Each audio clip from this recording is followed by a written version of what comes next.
It's not about win or lose. It's about win or learn. It's about becoming the man you were made to be. You're listening to Undefeated Men. Spartans! What is your profession?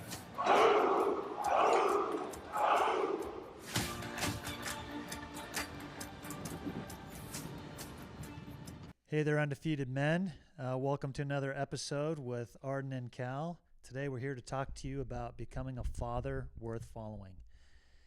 We're so happy to have you today here with us.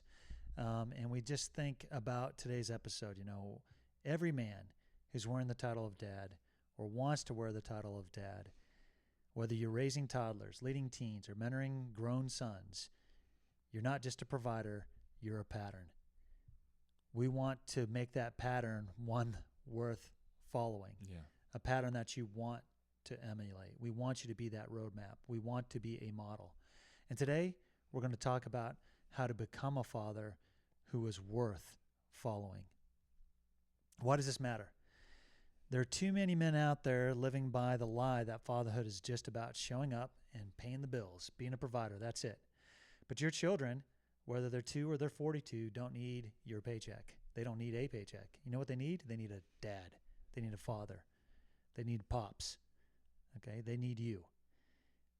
So when we talk about this from the UN perspective, we're always motivated by a good man's physically, mentally, and spiritually fit. Your health and your character will determine your leadership as a father. And we're always looking to say, hey, what does a good man do? A good man looks for those who needs help. Okay, and he never tires in helping those who are in need. Arden, what makes a father worth following? What's the first thing that comes to mind for you? Present. I mean, we have a couple of things written here. Is nobody's perfect, but being present is a major deal, and I have failed at this so many times, and it's so frustrating. It's hard to do because, like you said, lots of times us guys are like, oh, we just need to put food on the table, make sure it's there. And I do have a heart. I want to spend time with my kids, and I think most dads do. But we get so caught up on the other side of like, we're gonna go do this and do that, and it's not just our life. We're here to guide our children, and not even our children, like other kids, as well, that looking in, they might not have a father. Looking, from the outside inward, they're seeing that family. And I've noticed that, like, depending on how the father, acts, that can be a huge, a huge thing on whether that kid actually grows up and wants to have kids themselves. They're like, my dad wasn't actually the greatest with me. I know so many dads that weren't the greatest with their kids, and I don't really want to do that to a kid, and I don't want to have kids. So that's a big deal for, like, encouraging, your own kids to want to have a family and be present, and other kids as well. But I'll go into being present. Your kids don't need a flawless man, but they need your presence, time, and attention. Yeah, and I think about that when, you're talking about that presence, time, and attention. When I think of my own father, one of the things I wanted to try to emulate about my dad, he was always there for all of our different games, no matter who we are, me or my sisters. If you had a volleyball game, you had a football game, you had a basketball game, you had a whatever sport game, and a bunch of us ran track and did things like that. We were in choir, we played in the band, we acted in the play. My dad was there. He came to see our performances. He came to watch you from the stands. You just could look over and say, hey, there's my dad up in the stands. And especially if you were in a sports game, you definitely knew my dad was there because he was probably yelling at the refs. Now, that was probably something I didn't appreciate about his presence and his time, and I didn't appreciate his attention given to the refs, but, and again, I'm just making light of it and joking about it, but my dad was there. That was the thing, and he wasn't a perfect dad, but he was present dad. He was there for you, and he was always there when you needed him. I mean, I have the memories of my dad. Like, he'd come home tired as a dog come home from work, paint all over his hands because he was a painter. Just almost looked like he was trying to paint himself sometimes, just because droplets everywhere on his clothes. And he'd would barely, probably sometimes not even change, and just like start playing with us on the trampoline or outside, or he'd just start a project where it was almost like a play. He's like us boys were like that. That was like a little project that we had fun learning from him. It didn't have to be exactly like, you're playing Legos. It could, be just pouring into your kids, that help them, and they learn, and they're getting time with dad. Oh, for sure. Yeah. I think of, an example might be some people might have in their mind, hey, this is a big epic vacation or something that we're going to take as a family, and then I'm going to do this for my kids. And that's great. And you should, if you feel called or have the opportunity to do something like that, go ahead and do that. For me, I can remember my dad. I needed to move. I was early in my Marine Corps career, and I was moving off of base where I'd been to a property off base because I was going to buy a house, and I had to do this like transitioning thing between different places. And I didn't really have many people to come help me. A couple of the guys said they'd come help me from the church. And my dad, I said, well, I don't have many guys coming out. I said, my dad goes, okay, well, I'll be there. Mm-hmm. And it's like, I'm a 20-hour drive. My dad took off work, drove 20 straight hours. That was like this weekend. I told him I didn't have people like committed. He took off from work. He left like right after I talked to him, basically drove 20 straight hours, gets there, helps me move all weekend, 20 straight hours back, and goes back to work. Yeah. That was my dad. Talk about being present. And when I needed help. And making you know that your dad's there. Like right now, I know that if I needed something really bad, my dad's there. Yeah. And he wants to see me do well. Now, he's also wants me to learn from my mistakes, and he's not like, if I honestly believe that if I was like in jail for something that I did that was kind of stupid, he's like, hey, Arden, I love you so much that I'm gonna let you suffer from this consequence that you did. But I'll be here on the other side. That's a good dad, Yeah. That's a good dad. He called it, tough love. Yeah. Tough love. But the thing is, I want my kids. We have a 5-year-old daughter, and my wife is pregnant with our second. It's a boy. We're so excited, so stoked. Yeah. But I want them to know that I care about them, that I'm present, and that is a big thing. Giving attention, not just like, hey, yep, okay. Yeah, scrolling. Dada loves you, or it's like, yep, Dada loves you, and that's great. As far as like saying that you love them, but you got to show it to them. Yeah, sure. And you guys weren't here. Those that watched our last one that Arden and I did, his daughter showed up briefly in the video, and then we kind of cut after, he just told her, hey, I'll just have to come over there in a little minute, sweetheart. And she came in, and she's such a little sweet, darling person. Yeah. So she just comes in. But Arden, right after the episode, I had to leave, and because I had to go to another meeting. I had a meeting at 4:00, and I had to leave right after we had done the episode. And so I'm walking out to my vehicle, getting my vehicle, and Arden runs out there, and he's like, hey, baby, come here. And she comes running over. He just gave her a big old hug and said, hey, and I'll be over after I finish up this other thing. And so Arden wanted to take that time to just be present with her. It wasn't about this flawless thing. He felt like, well, I told her she had to go away. And so he just wanted to come and reestablish that string of fellowship, I like to call it, to tie that string between him and her. And all he did was say, come on, come over here and run over here. And she runs up, and she leapt into your arms, and you picked her up. Yeah. I remember doing that, and I was just like, smiling in my heart, because I remember doing that with my little guys too. If I asked Jesse to do that, by the way, it would be a comedy of errors, because when he jumped into my hands, I think he'd knock me over, because I think he weighs more than I do now. But anyway, the point is, look for those little things that you can do in life, guys. Be present for them. Find those little ways, little touch points. And that kind of leads me into the second point, which is, we want to be present, and we want to be disciplined. And by disciplined, we mean we want you to lead by example. Children follow what you do. They do not follow what you say. They follow what you do. Do as I say and not as I do does not work for children. Yeah. Do as I do. That old works lifestyle for does not work. Yeah, it doesn't not work. It never. Do as I say, not as I do. Isn't going to work. Do as I do works. Yeah. They will learn. More is caught than is taught. Mm-hmm. So you can exhibit those patterns of behavior that you want your children to grasp onto and to do. And they might not do it when they're little. They might not do it when they're teenagers. But at some point in their life, it's crazy when you look back and see one of your children. And I know I have older children than you do, of course. But when I look back and see some of the patterns that I didn't think they were catching on to, I see them exhibiting those traits that I'm very happy to see them, displaying. Well, I'd add to that too. Like I don't have any older kids, but I will say, growing up, and my dad was very disciplined on. He wanted to make my mom know like that he loves her every single day, and just those little brushes of like a kiss or a touch, physical on the shoulder, like those. Like I've heard several different studies that just a couple touches, with your spouse can like is life changing, right? And just helps that, you know, same with your kids, but also seeing my dad do that, like all the time, knowing that he loved my mom and was very intentional about showing his love. That helped me, like as a young man. I was like, hey, I love my mom too. And that was something my wife, when she saw me, she saw it and she's like, that's different. Like I hugged my mom. I'm you know, I was 16, 17 years old. Hug my mom.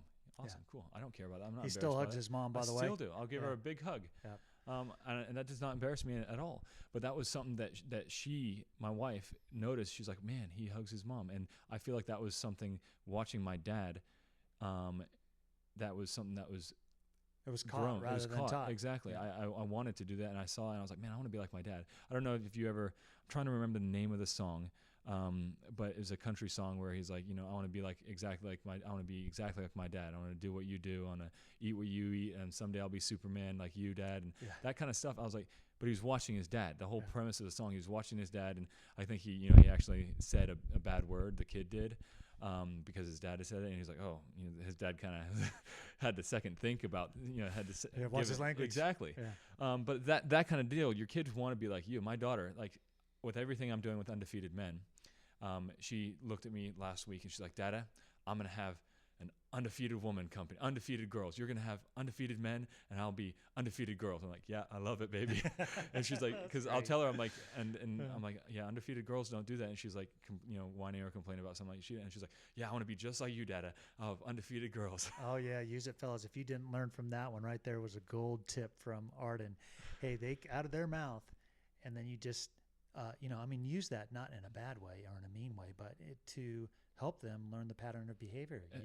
They understand Arden it. saying to his little sweetheart, hey, undefeated girls don't whine and cry. Yeah.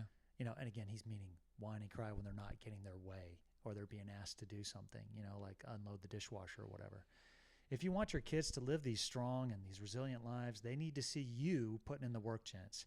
Yeah. You got to be training. You got to be eating right. You've got to be walking in integrity. Your children aren't going to train and get themselves in shape. They're not going to eat right.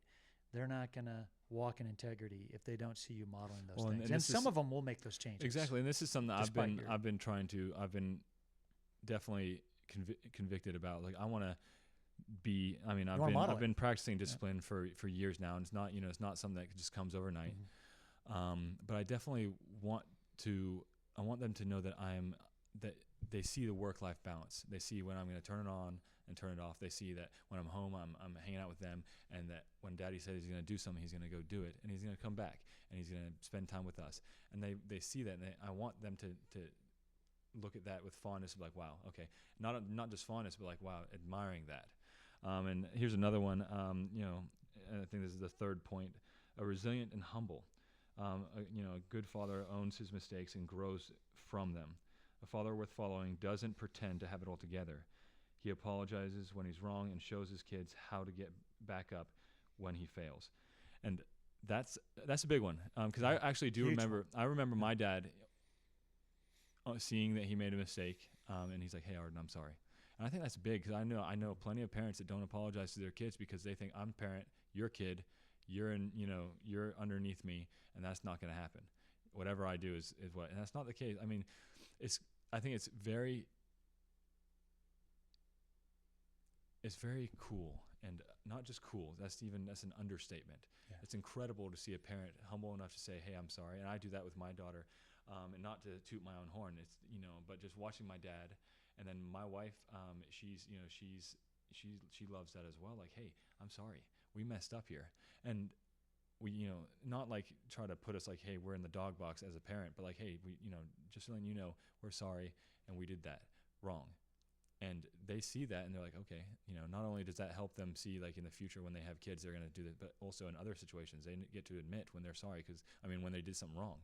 And I remember my dad doing that so often. Yeah. Because he's a man, he's a human, and so am I, and we don't have it all together. We're not perfect.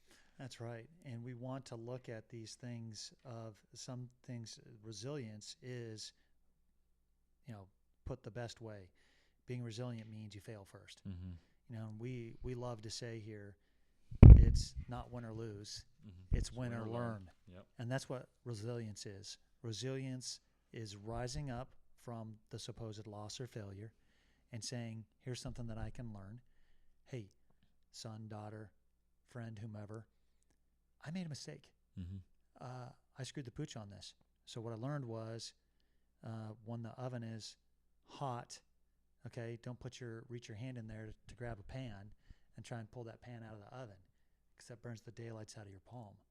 So I learned that lesson. Yeah. I want to pass that on, Yeah. saying don't be like Dad, who thought he could just Mm-hmm. reach in and grab that thing, and I got burned. And say that's not a good example of what I want to be. I think it's the more, okay, obviously that's a funny one, just talking about reaching in and burn your hand, but we're talking about the things where maybe I didn't present facts as accurately as I wanted to. Mm-hmm. And upon further thought, I realized, you know what?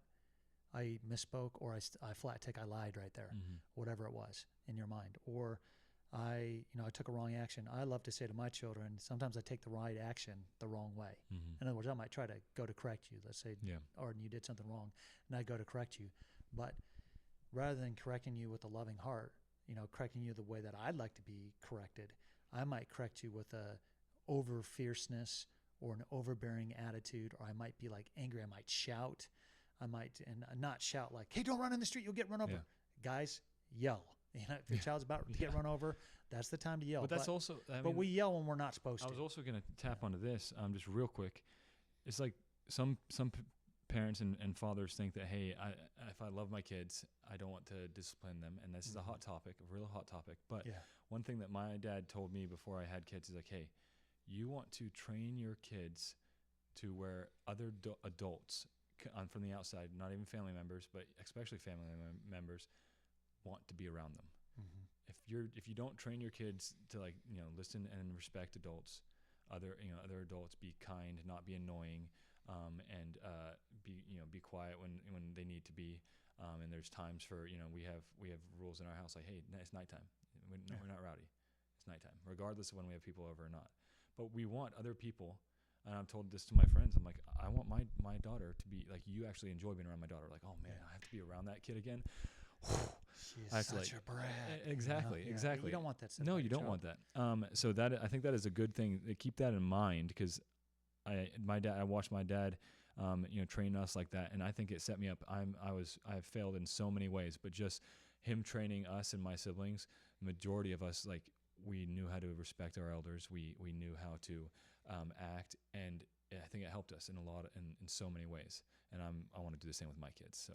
Right, and I think this dovetails into our next point. So if we got, our first point being be present, second, be disciplined, third, be resilient and humble, and the fourth thing is protective and nurturing. So this protective and nurturing goes hand in glove with what Arden was just talking about. We want to be strong but gentle. So this is the right balance of protector and encourager. We want to nurture our children into being people of high character and of considerate behavior. That's what we want to nurture. So I want to protect them from other people, and I also want to encourage them into better actions. Yeah. So I want them to be able to protect themselves, to protect others. I want them to be an encouragement, not just to themselves, but to others. Yeah. I don't want my children being proudy pants, but I also don't want my children to lack confidence. So I want a balance here. Yeah. But I was listening to I think it was Charlie Kirk, and he was saying that so many parents will be like, they'll tell their kid, you're the best. You're the best of the best. And he was, and I really liked the way he approached the subject. He was like, I think that's the wrong thing to say, because you're setting them up for failure. And he said, the better thing to say would be like, you aren't what you can be. Yeah. Like you can be this. Yeah. Keep on working on it. You and can so be you're so much encouraging. more. Yeah, exactly. Yeah. So instead of saying, "Oh, you're the best. I'm so sorry that you didn't do this," and it's their fault, other people's fault. You're the best, but the coach cuts you from the team. Exactly. Your fear of not being able to broach the subject is also going to help them. Is going to teach them to not be able to approach the subject, and they're going to push that out and never address their intellectual side of like, "Oh man, I could have done better." So you should be, also intellectually honest about your own kids, capabilities, and encourage them, but in the way that actually builds them up. Because saying that they're going to do something and that they're the best at it ever when they're not, and when you could have said something that could have made them better, even the best ever, Yeah, we should look at that. And so much of that best ever is going to be bent on a genetical predisposition that you can or cannot control, whatever that's hand-eye coordination, height, size, Well, strength, and all those things. not even saying about that, but well, no, yeah. I want to go right into what you Yeah. were talking about. I got cut from the, basketball team when I was like 12 years old, and I went for tryouts, and then I didn't make it. And my parents could have said, "Oh, son, you're the best." I don't know why they didn't pick you, but they didn't say that. They said, "Well, son, you didn't make many of the shots. You didn't do the layups. You didn't do the things. You got to get out there and practice, buddy. You got to get out there. Let's put a basketball hoop up." Yeah, I love that. And so we did, and all I did was, and when I came back the next year, I wasn't good at anything else but shooting. But that coach was like, "Man, that kid's such a good shot. I got to keep him here." He didn't say I was the best ever. Yeah. He was like, "That kid can shoot. He I can shoot. teach him the other stuff." Exactly. Yeah, So- but we've all seen those, America's Got Talent or American Idol, where they're like, "Yeah, my parents said I could sing." You're like, "Whew, that's tough. Like it's Yeah. real rough." They were lying to you. I'm sorry, but you can't, and you're probably great in a lot of different things, but you can't sing. So that's also part of that. Being investing time, not just money, not just throwing, "Hey, I'm just going to throw money at it and hope that fixes it." And I know lots of people that they didn't have money growing up, and they're like, "I want to give my kids what I didn't," but then they end up not giving them time and investing the things that actually do matters, like teaching them what to do in situations. And that's also by them watching you. Yeah. Sorry, my phone is going off. I should have put that on silent. That is me. So that was good. That was marking the halfway point. No, I don't know. It could have been. So to your point, though, when we're doing these things, this is that nurturing part. What are you nurturing in your children? So that person that has a really good job and they're able to provide so much of the material things for life. Are you actually teaching your children anything good by giving them the material things of life? You may not be. What are you trying to nurture in them? If you're trying to nurture in them a thankfulness to you for giving them so much, say the PlayStation 5 or the whatever hot game that's out there, or I don't know, a new car or whatever it is you can provide. I don't know you, and I don't know what you can provide to your children. Some people think, hey, they're doing a great job if they got a secondhand bike and they cleaned it up and repainted it and gave it to their child, and they spent a total of $25 because that was a ton of money to them. Meanwhile, the guy who got a brand new car for his kid and spent $50,000, that was nothing. So that guy's a billionaire, and that 50 grand was nothing to him. But what were both of those parents trying to nurture? That's the question. Are you doing these? You're trying to nurture stuff in order to create that safe environment. You're trying to nurture them emotionally. You're nurturing them spiritually and physically, okay? Or you're trying to nurture their opinion of you. Sometimes as parents, we got to look out, and especially as fathers, and say, okay, what is the character traits that I'm trying to teach to my son or my daughter? I want to be that father that's worth following. And so if I'm a generous person, I personally like to give. I believe when the Lord said is more blessed to give than it is to receive. That's a verse spoken over my life. I really would rather give than get. It's just my way. I like things like that, and I don't mind getting things. Don't get me wrong. It's just that one really speaks to me. I love to give stuff. I love to give gifts. I love to give things to people. It's not like it makes me feel that good about myself necessarily, but even just giving you a tip, even giving you help, even helping somebody change their tire. Whatever I can give, I love giving. I don't know why. It just makes me become energetic, become alive. So what are you giving your children? So when you're doing that, is it nurturing the type of child or the type of characteristics that you want in your child, or are you nurturing a selfishness? Yeah. What kind of attitude are you giving to them? Are you giving them selflessness or selfishness? We want them to have selflessness. Yeah. Are you giving them a heart for giving to others, or are you giving them a heart towards getting from others? What are we nurturing here? We got to be careful with the actions we take. That 100%. And lots of people think that what they're actually trying to teach, has an effect, and that does. But like we talked about even earlier, what almost has just as much, if not more, an effect is them watching what you do. How are you treating your wife? How are you treating your friends? How are you treating little different conversations? Are you being, selfless? Are you being stingy? Are you being upset? And then they're like, wow, that's acceptable. My dad did it. Okay, I'm going to do that. And then they grow up watching that. And then sometimes I can, you can either be that example for like, oh, this is what to do, or this is what not to do. Sure. So do you want to be the example of what not to do, and not be like that dad that is, wow, I wanted to be like my dad, or like I don't want to be like my dad at all, because Sure. yeah. And as a dad, you can call yourself out on that too. You can look back and say, hey, son or daughter, you've seen this behavior from me. I know I used to do this in the past. I used to say I did something silly to my wife that I really wish I wouldn't have treated her that way, but I didn't realize it for years. I went a whole decade without realizing it. And then I realized, man, what? I've been doing what to my wife? Oh, man, I got to stop doing that. Son, I modeled this behavior to you of acting this way towards your mother. That is no way to treat a woman. Yeah. That's no way to treat the woman that I love in my life, best friend of my life, and I was doing it. And don't follow me in that path. Well, and hold me to it if you see me doing it. Yeah. I bet your dad's told you that too. Yeah, I love that. I mean, my dad also, like my dad and my mom would, get into little rows, little tiffs.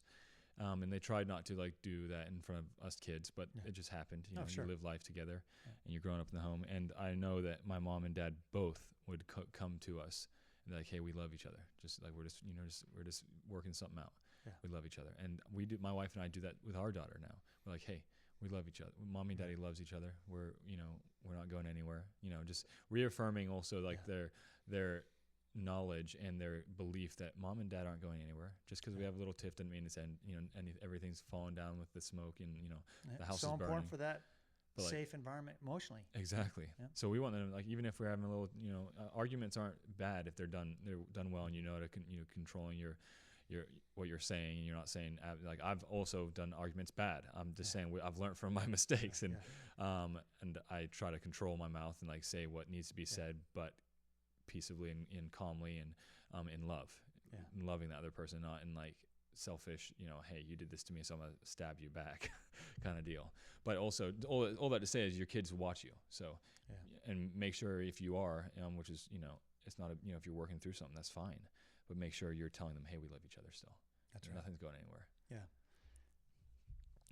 I was gonna go number 5 is just anchored spiritually. Make sure you're anchored spiritually. I like to call it actively seeking God. And I've struggled with, like, and I think we all have ups and downs. Like, hey, we're in good. We're actively seeking God, and then we kind of stop. We're like, I've stopped actively seeking God, and this is something that I'm convicted about. I want to actively seek God. I remember times in my life where I'd go in my morning prayers, I'd do my devotions, and I would make time for it, no matter how busy I was. And yes, I know I'm incredibly busy now, but I have to make time for it, because I know it's my life. I need it. I need it. It's so important. So actively seek God, be models of faith, and trust in God. And so your kids can see that. Kids need to see a man who walks humbly with God. You're not raising a perfect child. You're raising future men and women who know how to fight life's battles with faith.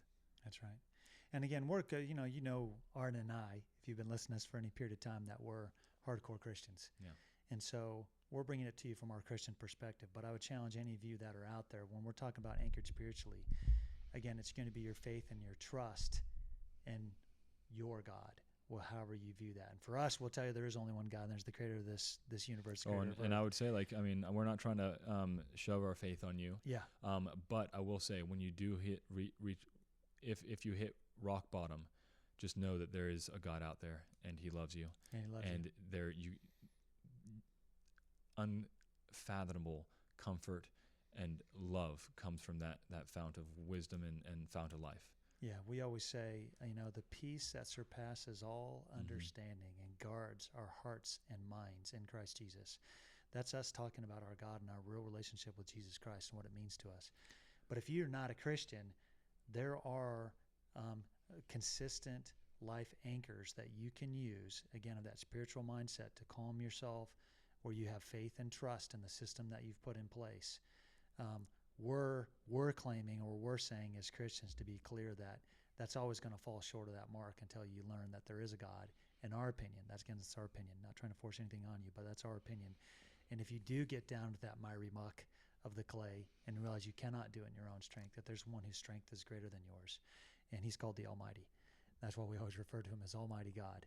And I love to say that might makes right. And I know the Almighty. I know the one with all the strength and all the power and all the glory. Yep. And all strength, power, and glory that I have should be dedicated towards Him and His ways. And so for us, that makes it easier when we're talking about our children. We want our children to fight life's battles with this faith and this confidence that we have in our God. but you may have to find your own system and put those things in there. So take ours for what it's worth, and I would call it the salt of the earth. It's the tasty, it's the good stuff. And when salt loses its saltiness, it's not really of any worth. And again, I'm quoting from Jesus right there when he said that. So we got to think about, what model we're doing. What is it returning to you? And that just brings us to, okay, so we've talked about those are 5 things. I'll just repeat those real quick. Be present, be disciplined, be resilient and humble, be protective and nurturing, and be anchored spiritually. And so, again, because as we said, we're Christians, we're going to focus on what does the Bible say about fatherhood? What are the things, some key things that we think about? And one that comes to mind is Proverbs 20, verse 7. And this is New King James Version says, "The righteous man walks in his integrity. His children are blessed after him." So a father's integrity builds generational blessing by walking in truthful and consistent action. That's what integrity is. Maintaining the integrity. So not falling apart. The integrity is, we can just think like an integrity of a tire, right? It still has its tread on it.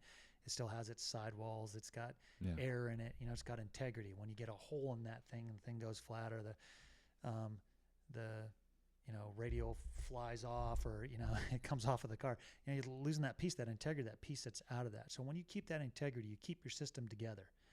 Okay, your children walk blessed after you. So we're saying if you get kind of those 5 things in line, we're saying, hey, and you walk in integrity, so you keep your practices whole, keep those things together, your children are going to be able to walk out in blessing after the way that you have taught them.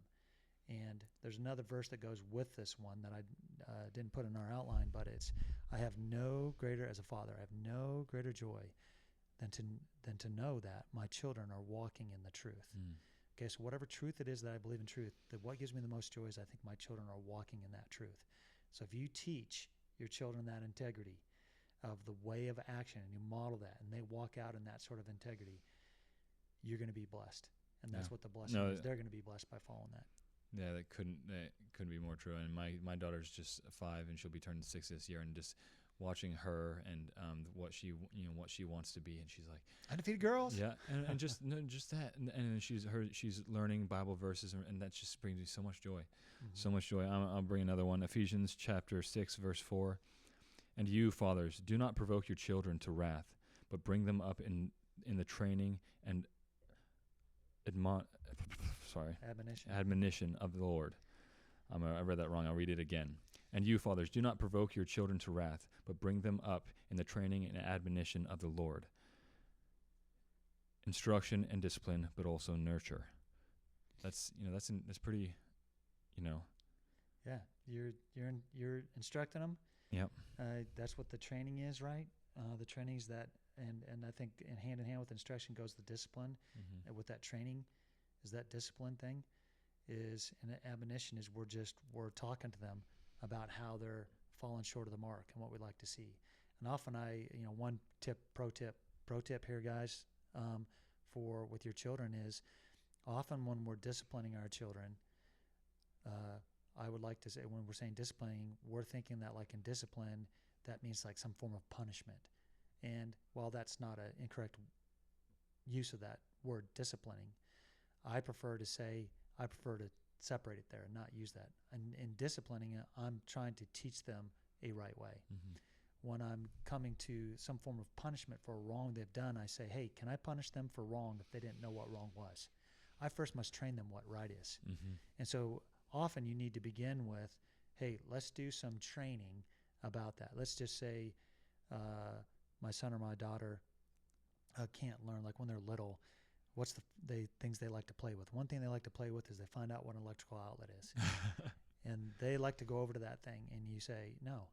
And I try to train my children to only respond to me speaking in just a normal no. I don't shout no at them. Yes, So don't you dare touch that. If you touch that, I'll get over there and I'm going to, Well, you want them to know that smack your hide or whatever. You don't need that stuff. If they do disobey, that there's not going to be yelling and then a punishment, because then they think, oh, I'm only going to listen to the yell. But if you want it to be that calm, collected voice, say no, and then if they do disobey, then there's the punishment. I mean, that's at least me personally, because I agree with that. Like, I don't want to be like, yelling at them and like getting all, punish them right away when Yeah. they haven't even learned Well, and what that even is like that they're doing wrong. recently, I don't know if I had mentioned this to you or not, but like my daughter and I and my wife we were at church, and my daughter she did something and I told her no, and she did it again. I was like, okay, hey, we're at church. I'm not going to discipline you here, but I was like, just know when we get home, you're gonna get a spank, and I love you, but this you disobeyed me, and that we know that you're not meant to do this. And we went home, and I said, hey, you know what's gonna happen? And she's like, yeah, I do. She's like, I'm gonna get a spank. I'm like, yeah. I hate to do this, but I love you, and you need to listen to Daddy. And she's like, okay. And I spanked her, and I was like, hey, Daddy loves you. I'm not doing this. I do not enjoy this by any means. Yeah. And that was hard. I didn't want to. I was tired. I was like, at the end of the day, but I had to be consistent. Yeah. And it wasn't like, I'm not talking about spanking or, out of wrath and uncontrol. But like it was definitely something that I needed to do, but I didn't enjoy it. Yeah. But I think my daughter's better for it, and so am I, for being consistent. Because if I just did that and didn't spank her afterward, after I told her I would, or that there's some sort of disciplinary action after that, then next time I'm there, it's going to be crazier. And you know what I mean? Like, it's being that consistent. We were talking about being consistent. That also, applies to how you, discipline your kids. Yeah. My wife and I, like, if I say something, if she goes to my wife, you've got to be consistent. yeah, I want her to be consistent too. Yeah. Like, not be like, oh, Dada said no, but I'm gonna say yes. No, it's all the way. No, we're a united front here. Yeah, and if we're going to talk about and change that, let's do that in the back room. Yeah. And another thing too that I always think about is that training aspect. And like, people would look at our big family and say, hey, your children all sit in the pew so quietly. Why do they do that? And I go, well, so this was probably actually when Jesse was just a tiny little baby. He's a 17-year-old man sitting over here recording our episode here. But when he was just a little guy, I started this thing where I was like, and I learned it from somebody else, but I said, okay, I want my children to be able to sit still in church. I'm tired of them squirming all over the place and doing all these things like this. I go, I'm just going to handle this training style. So I didn't, I guess it was a punishment, I suppose. But the punishment was just more training. Mm-hmm. That was always the answer. The answer was more training. It wasn't actually any discipline of another type. I just would train them more. So I would say, okay, in order for you guys, we have to have church practice. We're going to do church practice because you guys can't sit still in church. So everyone, we're going to sit here on this, and I just had a row of chairs there put together. And I said, okay, we're going to sit here like we're at church, and you guys have to, I'm just going to sit right over here, and you guys just have to sit there quietly and behave like you're supposed to in church. So I'd sit there and I say, okay, for 5 minutes, start my watch. I'll start it. Someone gets out of line. I go, okay, we're going to restart at 5 minutes. Yeah. Okay, and by then we've made it to 5 minutes for some of them. Yeah. And that's how I would say, hey, you two, you can go because you did your 5 minutes. Yeah. You're good. Okay, but we have practice tomorrow at the same time. Yeah. And then the two that could sit there still, eventually another one of them makes it. Yeah. Then and eventually the last one makes it. Then the next day we do it. I did it all week for that 1 week. We come that Sunday. I think one squirmed. That one had practice, or if two of them squirmed, those two had practice. Whoever it was, they had practice all week again. And then that Sunday, maybe they didn't, and it was somebody else who squirmed, and they got practice. Pretty soon they all learned, if you squirm, you got practice. You got practice. But you're being consistent. You're being very consistent. Super consistent. Yeah. And it was all on me. It was the thing was, I didn't put it on them. All I showed them is they had the mental capacity to be obedient. They knew what I meant, and they could do it as soon as they put their mind to it, and they did it. And when I only had the one practice who couldn't do it, and that was the one that I had practice that thing, they learned, hey, if I behave myself, it doesn't cost me anything, but you may want to sit still because Dad's going to notice, and you're going to. A lot of have parents think that, oh, they're just kids. They're not smart enough. Oh, trust me, they're smart enough. Oh, they're totally smart. They're totally smart enough. Yeah. Now, when I was saying that, I would, it's got to be age appropriate. So when I was saying squirming, if you got a 2-year-old or a 3-year-old, of course they're not going to squirm. But that 2-year-old or 3-year-old can be quiet. Yeah. And you say, oh no, well, my 2-year-old or 3-year-old can't be. I go, well, that's actually your discipline issue. In other words, you're not disciplined enough to show them that you mean it. When you and I didn't spank my children into being quiet or anything else like that. It was the same thing. I did the same thing. Yeah. I said, okay, we're going to sit here and you're going to be quiet for 2 minutes or whatever it was. And they would do 2 minutes. I go, okay, we're starting over again. I wouldn't let them do anything. I wouldn't let them get off of something like this. Yes, it required me to physically restrain them from going somewhere. And I say, well, you can keep on throwing that fit. We're not going to start our 2 minutes until you calm down. Yeah. And I had something else that I was doing while they were throwing their fit. And it's brutal the first couple of times. But once they saw I was serious about them being quiet, And and every that, time that they was weren't. the only result they yeah. got. Dad was going to be unflinching and unyielding until they were quiet. They were quiet. Mm-hmm. They were quiet. And my wife would be, well, they're quiet for you because, you're a big man and you make them. I go, no, because I just consistently won't let them make a squawk. Yeah.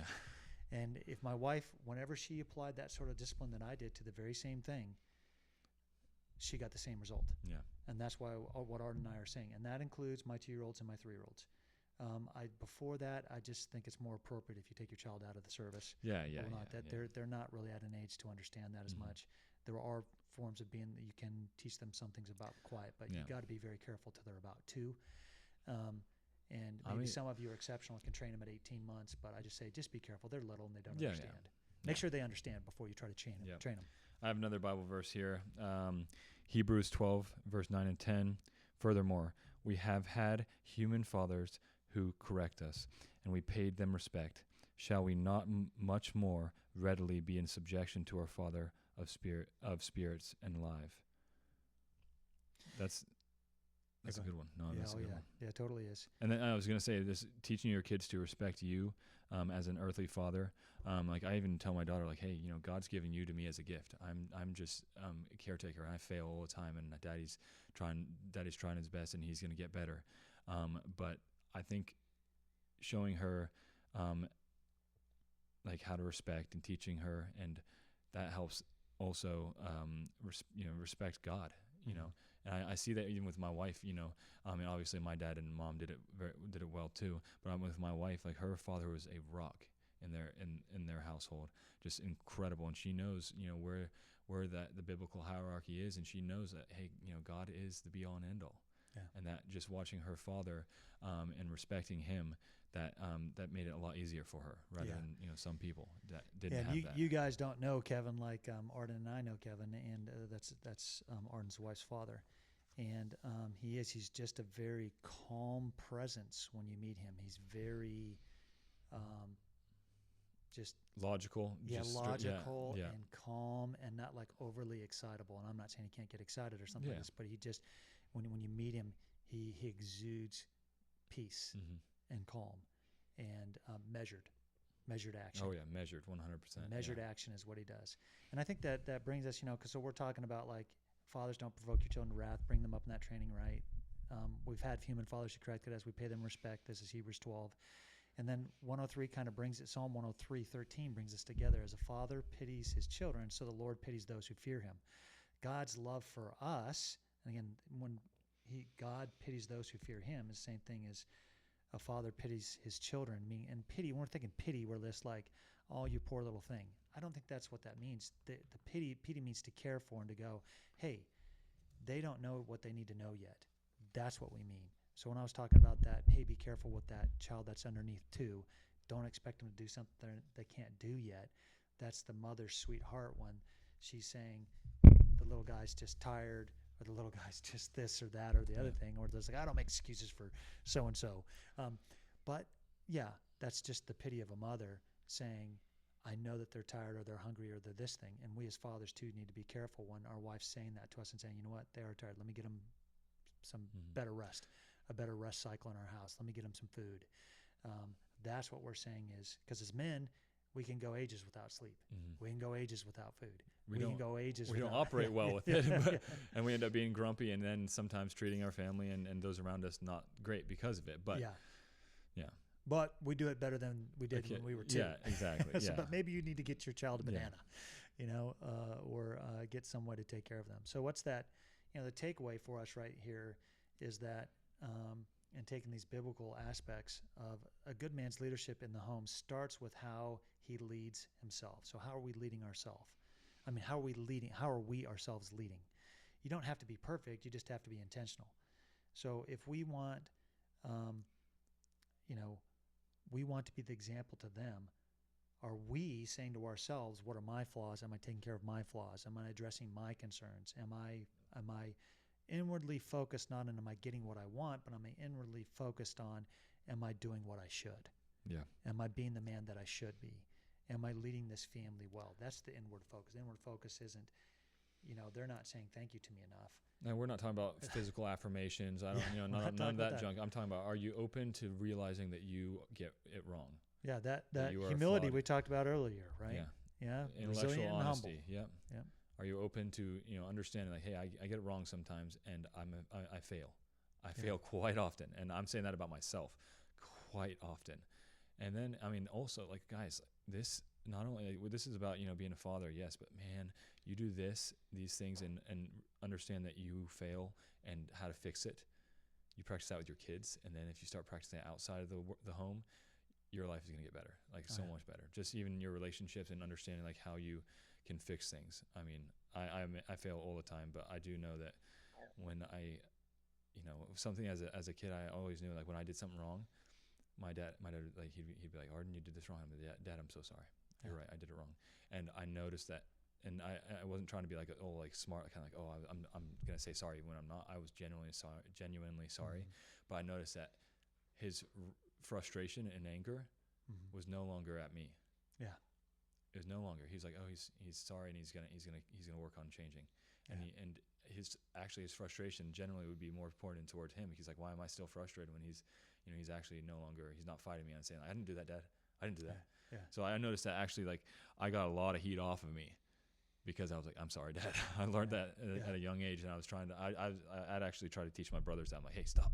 Yes, sir. Yeah, sorry. sure. And I've watched Jesse, just because he happens to be sitting over there, do that very same thing with me. He stopped fighting me and started saying, I'm sorry, Dad, I didn't get that done. I'll go get it And right he probably away. could say right now that he like that saves him a lot of pain. A lot of pain. Yeah.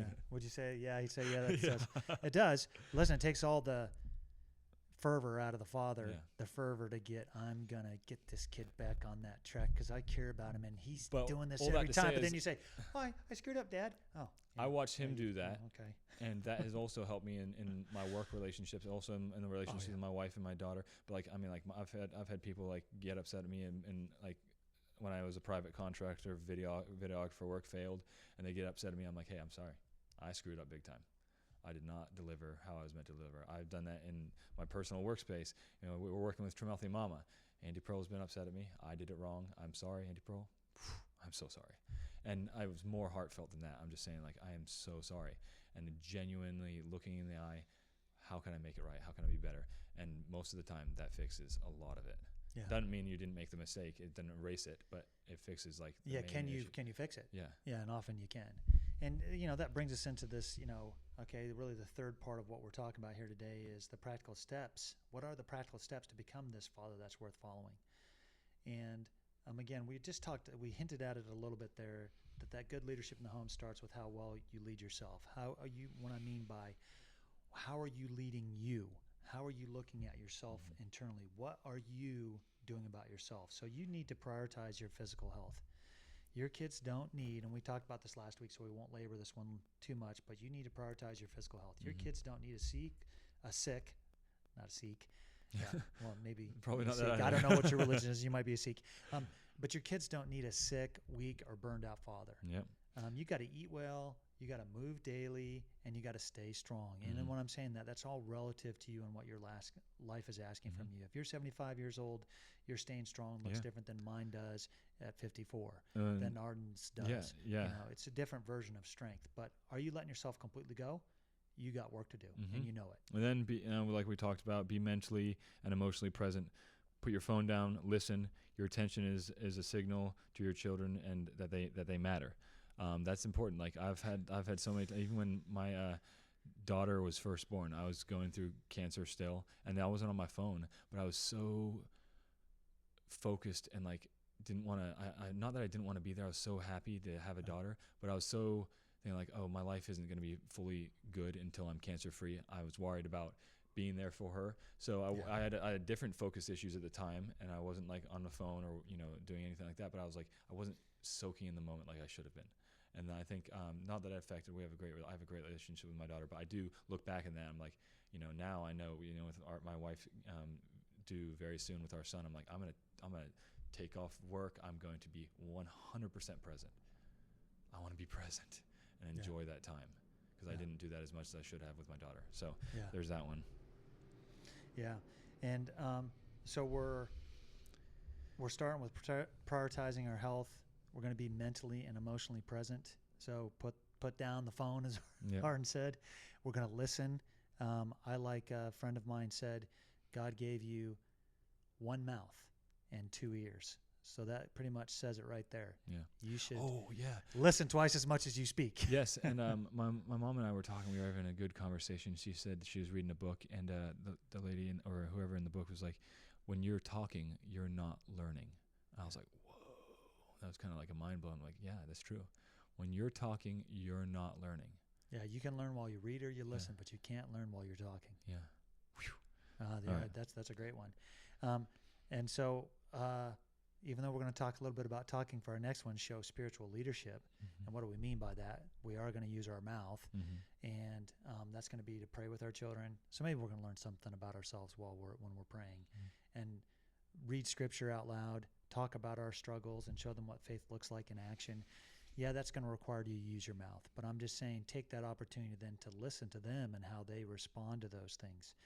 And I know as a man who's done morning devotions, and we used to do evening devotions too, but I just kind of somewhere we just sort of transitioned to just morning devotions, and that just mostly is because our children became older and our teenagers started going places at night, and I didn't like restricting them from friends and all these other things to make sure that they were home for evening devotion. That's kind of why I went and made it just morning devotions is what we do. If we're But all you're together seeking God for as a family, dinner, and the Yeah. kids in the home. Yeah. But what I was going to say about that is also be patient with them. Sometimes they're not going to have anything to say. And it sometimes blows my mind a little bit where like every morning I ask, does anybody have something to say? And it can sometimes be days no one has anything else to add. And I want them to give me the feedback from what we just talked about, but they don't. But that's all right. Just be patient, because there will be the times when they will talk, and those are worth their weight in gold. Just don't expect it all the time. And if your children are those very talkative types and can always talk, then you're blessed, and that's a great thing. Yeah.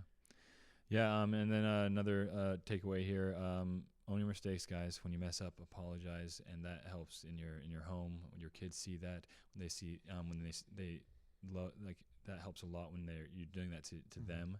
When they see that, we're like, wow, Dad was humble enough to apologize to me when he made a mistake, and not only that, when he was working with his workmate or his brother or had an argument with so and so, and he apologized to them, watching you apologize to somebody else when you might not even like fully agree with that, but like, hey, I'm sorry. Them watching that is a big deal. For sure. I like to say in our household, what do I like to say about messing up, Jesse? What do I like to say about messing up at home?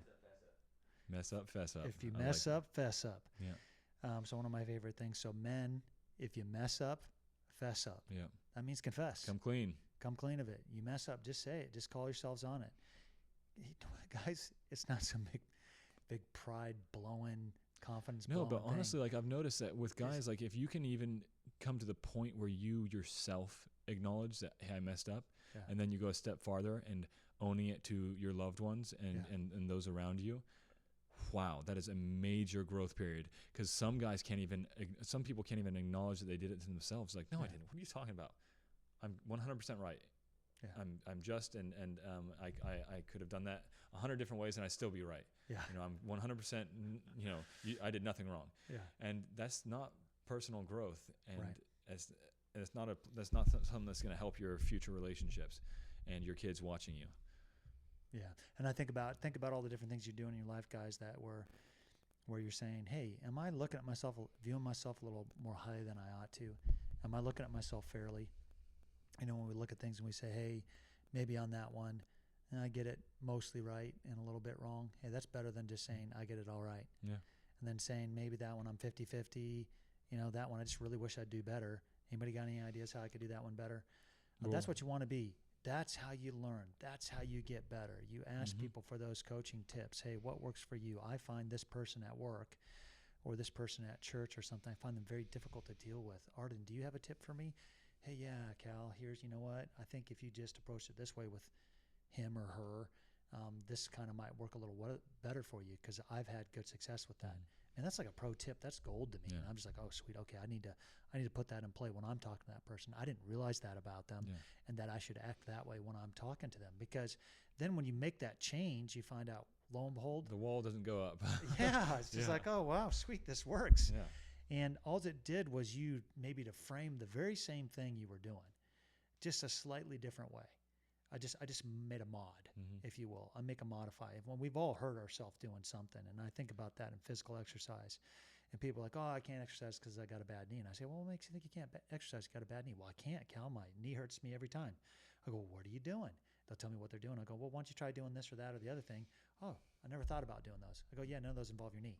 Still exercise. Yeah. And you can do all these other things. And then I normally, like a knee or something like that, I might try to help them diagnose, or there are other things, are they going to see a doctor, blah, blah, blah. But the easy thing is if we have a pain point, maybe we should avoid that pain point if we can. Is there a way for me to go around that with that mistake? Is that because I'm just going straight through my hurting knee? Maybe I should do something that doesn't go straight through my hurting knee. Maybe I can go around it. Yeah. So that's how we model that humility. We say, hey, I'm going straight through the knee. It's killing me. Anybody got any ideas? I know this is not the right what I'm doing. It just hurts every time. Someone can give you that help. So look for them, those opportunities. And I think hand in hand with owning your mistakes is protecting your children's hearts. By saying that you make mistakes and that they can make mistakes too, and it's okay, you create an environment where your children know they're safe, they're seen, they're loved. Again, if your children think they can't ever say they make a mistake, they got to do everything absolutely right, or you're going to crucify them or crush them or whatever. Exactly. What they need to learn is you can just tell me you made a mistake, and I'm like, all right, sweet. They can How are we bring going to anything fix that? to you. If they've done something wrong, they can bring something to you. Yeah. That's it. You want to make them feel like there's a home, and they can bring their mistake to you without you just losing it. Yeah. And that there will be, hey, good advice, and hey, you did this wrong. Yes, 100%. But Dad still loves you. Yeah, and I've said here before on this podcast that probably my favorite Christian artist is a guy named Toby Mac, and he has a great song called "Speak Life." And I don't know who wrote that song. I don't know if it's Toby or somebody else, but it's a great song thinking about speak life. And he was talking about speaking life over his children. And your children are going to hear enough negativity from the world. Oh my gosh, yeah. We need to speak life over them. And to Arden's point, like he was saying earlier, that's not telling them untruths. Oh, you're the absolute best. No, yes. Honey, you're the absolute best. Their cookies might actually be the best cookies you've ever eaten, and that's okay to tell them that. This is like the best cookie you've ever had. My son Joseph made cookies the other day, and I'm telling you, that chocolate chip cookie that I was eating, I was like, this is as good as any chocolate chip cookie I've ever had. Yeah. And it was a wholemeal one. So I'm not comparing against a regular one, against a wholemeal chocolate chip cookie. And I was just, man, it was fantastic. And they were having some funny thing with all the kids where he ended up having to make more cookies. And but anyway, his cookies were his were the best. They were great. And so I wouldn't have felt bad at all. And that's the thing, is take that opportunity to say, dude, you just made some really good cookies. And my son Joseph's a pretty good baker. Pretty much whenever he bakes something, he makes really good That's baking. good. That's and awesome. I mean, it can be a dessert, it Yeah. could be bread, it could be all kinds of things the kid can bake. Yep. Another one, guys, invest time, not money. I know we've already walked through all of these, and we're just kind of touching back up on them. If you can't spend time with your kid, don't think that money's going to fix it. Yeah. Don't be like, oh, I'm going to buy you an awesome thing, and think that that's going to replace your time. Yeah. And your wisdom and your love in their life. It's not for a second. Yeah, the best thing you give them is not going to be some toy, some vacation, or some fantastically big, amazing house. It's going to be your time and attention. And I'm going to share a story from in my Marine Corps. I always, whenever I saw a guy just gush over his dad and just had this super tight relationship with his dad, I was like, oh man, how do you have, I just started having children there. And, I thought I had a good relationship with my dad, but the way these guys gushed over their dad, I was like, man, Like what does your dad do? Yeah. That guy sounds amazing. Yeah. Can I meet him? Can he be my dad? And not meaning like my dad fell short Yeah. somehow. That wasn't it. I was just like, the dude sounded so cool. Yeah. And it was always, every single one of them, it was something that their dad and they shared some hobby. Yeah. It wasn't They did always together. hunting or fishing, Yeah. but those are the two easiest ones for me to bring up. Yeah. most of the time they hunt and fished with their dad, or they did car work with their dad. Car work. They had something, and me and my dad were working on this car. In fact, I'm going home. I'm taking my wife and my kids, and we're going to my dad. We got this project going on this X car, or we're going, you like to hunt. Yeah. Arden's a hunter. I But look like forward my to dad- having my- a son. I yeah, can't wait till your son's there. And my You're dad gonna go hunt doesn't. with My him. dad doesn't like hunting, but Yeah. we enjoy other things together, and Oh, that's right. we've spent For sure. tons of time doing Yeah. those other things. Yeah. So yeah, it's actually right now him and I enjoy like working on the farm. Yeah. If there's a Saturday and we both can do it, I mean he's generally always working the farm on Saturday, and so am I doing something, even if it's an hour or 30 minutes. But doing that together. So, and then also bringing my daughter, she likes to do that with me. Sure. I'm going to go work with Dada and Saba, and that's she calls my dad Saba, which is Hebrew for grandfather. Yeah. It's awesome. It's incredible. Yeah, which is what you called your grandfather too. Yeah, it's what I called my dad's dad. Yeah. Yeah. So So Saba. So many of us Americans, that's grandpa, yeah. granddad, I guess. I don't know how many. Yeah. Southerners got all kinds of names for people, so I'm not sure. I don't want to go through their names. So, all right.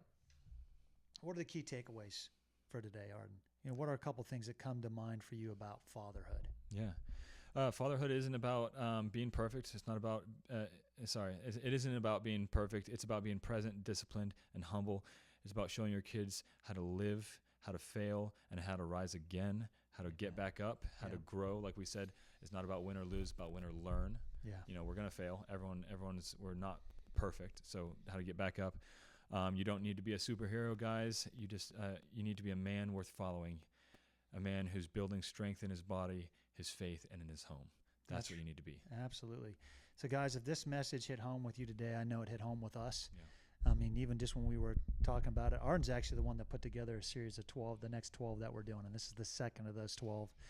And every single one of them, I told him, dude, those have me energized. Yeah, it's awesome. He had these 12 ones he came up with, and I was like, man, these are awesome. And it's so perfect. I'm a little bit quieter today because I'm a relatively new father. I'm still learning so much, and I have 2 kids, but it is so important. I love this topic so much. Absolutely.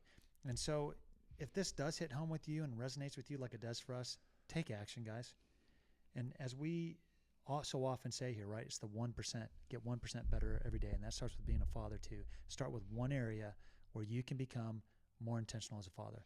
What one thing can you start doing better? Pick something and get after it. If you need tools, you need workouts, mindset coaching, Brotherhood of Men on the Same Mission, check out our website at undefeatedmen.com. And just start looking out. If you're not already on our newsletter, sign up for our newsletter. Get invested and maybe start reading some of our blogs and stuff like this. And we got a coaching program coming out. We're working on getting that thing ready. I know we're going to be about it. We want you guys to be excited because we're excited about it. It's going to be good stuff for you. And so it's going to give you the different levels of fitness. Yes, physical fitness, mental fitness, spiritual fitness, relational fitness. Okay? Because we're building this brand, not just for guys like you, for guys like us. Oh, yeah. So for all of us guys, We we're need putting this thing together. We need this. Yep. So next week, we're going to be leaning in deeper into this idea of character. We'll be talking about honor in the hidden, building character when no one is watching. Because real leadership and real manhood isn't just built out in public. Okay, you got to build these things when no one else is around, no one else is looking. Yeah. And guys, honestly, guys, we don't become fathers worth following by nothing, by doing nothing, and it's not by accident. It's a price you pay, and it's worth it, 100%. And your kids are the legacy. Our kids are our legacies. They're the next generation, and I think that is so important, and I think you should too. So, guys, stay strong, stay undefeated. A good man's never stuck.